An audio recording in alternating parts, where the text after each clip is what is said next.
Hello friends, I am Advocate Pratap Singh Ahluwalia. Along with my team of 15 associates, I am into legal consultancy all over India. This video is to help people know law on maintenance in simple form. So I'll try to avoid most of legal terms and try to use simple language. Maintenance means provision for food, clothing, residing, education, and medical treatment. And in case of unmarried daughter, also the reasonable expenses for her marriage. There are 4 different types of acts regarding maintenance. 1. Under Code of Criminal Procedure. 2nd. Under the Hindu Marriage Act. 3rd. Under the Hindu Adoptions and Maintenance Act. 4th. Under the Protection of Women from the Domestic Violence. Under the Hindu Marriage Act, either spouse can seek maintenance. That means husband and wife both, or any one of them can seek the maintenance. Under the Hindu Marriage Act, an order for maintenance may be made by the court. Firstly, for maintenance pandalite. That means during the cases going on. And also for the expenses of proceedings, legal expenses. Secondly, for permanent maintenance and alimony under section 25. Under the Code of Criminal Procedure and Hindu Adoption and Maintenance Act, only the wife can claim. Wife includes a woman who has been divorced by or has obtained divorce from her husband and has not remarried. Under Code of Criminal Procedure, if any person having sufficient means neglects or refuses to maintain his wife, unable to maintain herself, court may, upon proof of such neglect or refusal, order such person to make a monthly allowance for the maintenance of his wife. If such person offers to maintain his wife on condition of her living with him and she refuses to live with him, such court may consider any grounds or refusals stated by her. If court is satisfied that there is just ground for so doing, then order for maintenance may be passed. Under the Hindu Adoptions and Maintenance Act, the Hindu husband is under a duty to maintain his wife during lifetime. Maintenance is a personal and legal obligation. As per Act, wife is entitled to be maintained by her husband during her lifetime. This is applicable when the wife lives with her husband. A wife who has ceased to be Hindu cannot claim maintenance. However, an unchaste wife who lives with her husband can claim maintenance. A Hindu wife shall be entitled to live separately from husband without forfeiting her claim to maintenance if husband is guilty of desertion or of willful neglecting her, or if he has treated her with such cruelty as to cause a reasonable apprehension in her mind that it will be harmful or injurious to live with her husband, if he is suffering from a virulent form of leprosy, if he has any other wife living with him, if he keeps a mistress in the same house in which his wife is living or habitually resides somewhere else, if he has ceased to be a Hindu by conversion to another religion, or if there is any other cause justifying living separately. Maintenance of widow daughter-in-law is covered under Hindu Adoption and Maintenance Act, provides that after the death of her husband, a Hindu wife is entitled to be maintained by her father-in-law if she has no means of her own earnings or other properties or estate of her husband, father, mother, or from her son or daughter. Further, his obligation ceases when the daughter-in-law remarries. Amount of maintenance is court's discretion based on facts and evidences. It is a discretion of the court to determine whether any, and if so, what maintenance should be awarded under the Act. In respect of a wife, children, aged or infirm parents, all this have to be taken into consideration. The position and status of parties, the reasonable wants of the claimants, if the claimant is living separately, whether he or she is justified in doing so, the value of the claimant's property and any income derived from such property, or from the claimant's own earning or from any other source, the number of persons entitled to maintenance under the Act. The amount of maintenance fixed by the court may be altered subsequently if there is a material change in the circumstances. It is important to remember a person cannot claim maintenance under the Act if he or she has ceased to be Hindu by converting into another religion. The protection of women from domestic violence. This Act provides for a specific and effective remedy to the complainant who is victim of domestic violence while living in the shared household with a husband.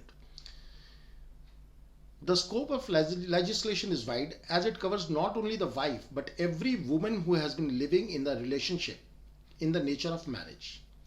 Maintenance is to be granted under Section 25 of the Domestic Act. The magistrate may order to pay monetary relief to meet the expenses incurred and losses suffered by the aggrieved person as a result of domestic violence. The basic condition for claiming right under the Act is causing violence. Now, distinction between Hindu Adoption and Maintenance Act and Hindu Marriage Act and Section 125 of the Code of Criminal Procedure. I'll explain you this. Under the Hindu Adoption and Maintenance Act and the Code of Criminal Procedure, only wife can claim maintenance. But while under Section 25 of Hindu Marriage Act, either spouse can do so. Husband also can claim from wife and wife can also claim from husband. Second difference is, under Hindu Adoption and Maintenance Act and Code of Criminal Procedure, a wife can claim maintenance and live separately from husband while her marriage subsists. Marriage continues. Under the Hindu Marriage Act, either spouse can claim maintenance and permanent alimony, but that can be done only after judicial separation or after divorce. When the marriage is subsisting, continuing, there is no question of applicability of Section 25 of Hindu Marriage Act. Third difference is, Hindu wife under Hindu Adoption Maintenance Act and Code of Criminal Procedure includes only wife of a valid marriage. While under Section 25 of the Hindu Marriage Act, even a wife of a void marriage can claim maintenance. The maintenance in Criminal Procedure Code and the Hindu Adoption and Maintenance Act are independent reliefs. Although the right to claim under the Hindu Marriage Act is also an independent right and it is not being controlled by Hindu Adoption and Maintenance Act, so the jurisdiction of the court cannot be ousted on the plea that the applicant under the Hindu Marriage Act is already getting maintenance under the Hindu Adoption and Maintenance Act. But while fixing the quantum of maintenance, that may be taken into consideration. Apex Court has made some rulings. 1. If maintenance has been granted under Section 125 of the Code of Criminal Procedure Code after taking into account the entire material placed before the court and recording evidence, it is not necessary that another magistrate under Domestic Violence Act should again adjudicate the issue of maintenance. Second, if the woman living separate from her husband has already filed a suit claiming maintenance and after adjudication, maintenance has been determined by the competent court, either in civil or by court of magistrate, in application under Code of Criminal Procedure Code, she does not have a right to claim additional maintenance under the Act. The Court of Magistrate under the Act has power to grant maintenance and monetary reliefs on an interim basis in a fast-track manner only in those cases where woman has not exercised her right of claiming maintenance either under it court or under Section 125 of the criminal procedure. If the woman has already moved court and her right of maintenance has been adjudicated, means decided by the competent civil court or by a competent court of magistrate under Criminal Procedure Code, then for any enhancement of maintenance already granted, she'll have to move to the same court and she cannot approach magistrate under the Protection of Women from Domestic Violence Act by way of an application of interim or final nature to grant additional maintenance. The assets, liability, income and expenditure of the parties are necessary to be determined not only to fix the maintenance under Section 24 but also to determine the permanent alimony under Section 25 of the Hindu Marriage Act, and also right to joint properties under Section 27 of the Hindu Marriage Act. It is therefore necessary to formulate a format of the affidavit of assets, incomes and expenditure, and also specify the document to be disclosed by them. The respondent must submit the reply along with the affidavit of disclosure within 4 weeks.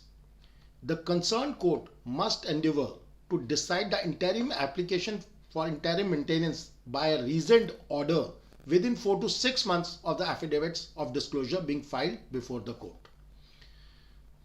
The court has discretion in the matter as to from which date maintenance should be granted. The discretion of the court would depend upon multiple circumstances which are to be kept in view. These could be the time taken to serve the respondent in the petition, the date of filing of the application, conduct of the parties in the proceedings, and averments made in the application and reply.